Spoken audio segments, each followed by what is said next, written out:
What a great start to 2023 for mortgage rates.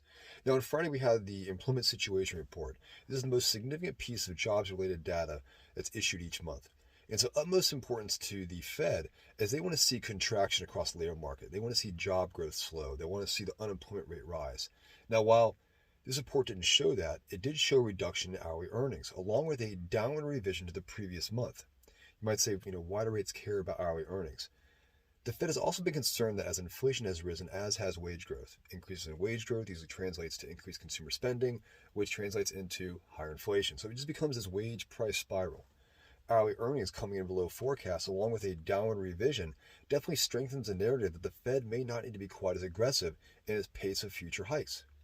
Now, in addition to the jobs report, ISM manufacturing and servicing data came out about an hour and a half later. That came in also well below forecast, one of the lowest readings in the last decade. There was also a drastic reduction in the number of future orders. So again, strengthens the position that the Fed's actions are working to slow the economy. So what does all this mean for mortgage rates? Mortgage rate volatility over the last year has been tied to inflation.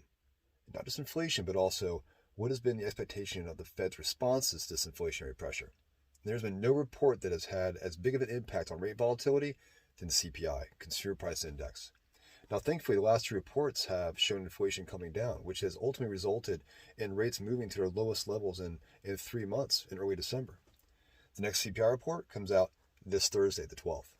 If it continues to show that inflation is coming down, coupled with reports like on Friday's employment and ISM manufacturing data showing that the economic sectors are, in fact, contracting and slowing, that's going to be great for rates and for the position that the Fed may not need to be quite as aggressive in its pace of future hikes, or the fact that they don't need to hold rates for as long as has been projected. Definitely exciting times and a great start to 2023. Hey, if you have any questions about these headlines, about rates, or about your own pre-approval options, let's talk.